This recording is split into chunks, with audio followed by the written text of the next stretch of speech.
Hey there, I'm Reynaga. I'm 36 years old from Los Angeles, California. Um, so I grew up in this really big Hispanic family. I have three sisters, my dad, my mom, and my grandparents also lived with us in a little town called Mountain View, California. Mountain View back then was a very small, somewhat neighborhood town where most of the people went to high school together and knew each other. It's now the home of Facebook, so it's changed quite a lot. Growing up, I was always competing for my parents' attention or something. I believe unconsciously. My older sister Victoria was obviously like the queen of the house. There was Mr. Dominic, who was like the third born, and then we have my wonderful sister Angelina, who's the miracle baby. We call her that because my mom's tubes were tied when my mom had her 7 years after I was born. And yeah, my grandparents were there, and I don't know, I wouldn't say I acted out, but the neighborhood definitely knew that I was kind of like a Dennis the Menace kind of a kid, and that did not sit very well with my dad a lot of the time because my dad's like, he's got like a Bernie Mac kind of George Lopez vibe going on. Everyone loves him. He's hilarious, but like you don't want to get on his like bad side, if you will. And I used to do that all the time and just put him in the worst situations. And he would always threaten to send me to military school or something like that. Because when he was a kid, I'm pretty sure that we were like the same person. Because when he was a kid, his parents sent him to go live with his brother in Alaska, who was in the Air Force for like a whole year of high school as like somewhat of a punishment. And I was terrified that would happen to me. I had this awesome neighbor named Ron, who was very much like the Mr. Wilson, where he did his things. He was a little curmudgeon-y, I believe that's the word. But deep down, he was a really nice guy, and he was somewhat of a collector. And I say that because his backyard was full of like the coolest like billboards and signs. This one time, he had like this clown bike that he bought.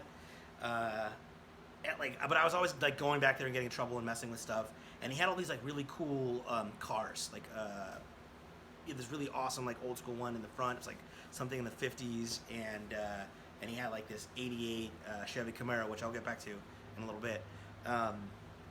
And I would ruffle some feathers every now and then, but all in good kid fun.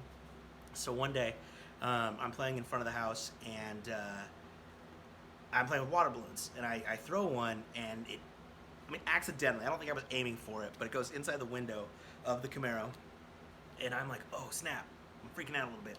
So like I like run in there, and I'm trying to like get rid of the evidence to make it not look like, I don't know what I was thinking. I'm trying to get like the particles out, and I must have like pretended it was like a spaceship or something fun, because like I'm in the seat of a car. I've never been in the front seat, the driver's seat.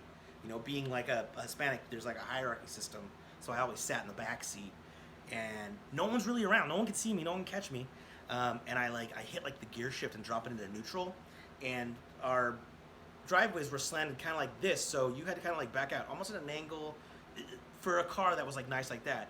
And I just remember it going back and just poof, and I could hear like I don't know if it was the bumper or a muffler or something hit. And then the car's like halfway in the street and halfway like not in the street, like on the sidewalk, and I'm freaking out. So I just get out and I start booking it. I run like 2 blocks down the street. Mind you, all my neighbors know me. So I'm like, where am I going to go? And then I double back, and my parents had these bushes that were like, I don't know, they were like 15 feet high between the other neighbor's house, who we didn't really like very much. And I hid in those bushes because I used to play around that area all the time. While I'm gone, people come out, everyone hears the car hit and all that, and they're obviously like looking for me. I'm like gonna get in trouble here, and and so they're looking for me. I'm gonna get in trouble, and I'm like, all right, I'm hidden, I'm good, I should be fine. They call the police. My family calls the police because they can't find me after all the neighbors looking for me for quite some time. I was probably missing for like 6 hours. And back in those days, like, no one locked their doors, no one whatever, so this freaked them out. and I'm freaked out that I'm gonna be sent to military school or get murdered by Ron, who's like this, my neighbor, this giant man. He's like 6'2", 250. I don't know, just a big guy. So big that like every Christmas he would like dress up as Santa Claus. That's why he was a good guy. He was dressed up as Santa Claus, and he would come to my house like late at night and knock on the door, and they do this whole Christmas thing that they did for a long time, which was really, really, really cool.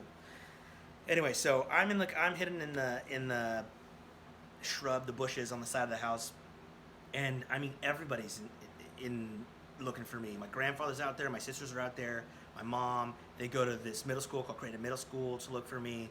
The cops are there, and I must have like snored or like fell while I'm like somewhat sleeping, because someone heard rustling in the bushes, and then one of my dad's friends was like, "Oh my God, we found him! Awesome!" And I'm like half awake, half asleep, but then like it kind of like dawns on me like what happened and what trouble I could be in. But my parents are so overwhelmed with just having found me. Like my mom's basically crying. My dad, who I remember vividly this image of him looking down at me and just hugging me so lovingly. I mean, the only other time I ever got a hug like that was when I graduated college, and it was insane. So rather than me getting sent to military school or getting buried in the backyard or in Ron's wonderful little hoarder's nest in the back, I just remember like everyone coming over and just making sure I was okay, and then Linnea, Ron's wife, came over to check on us, and it was just one of those things where you never really know how much your parents love you until you go missing, I guess.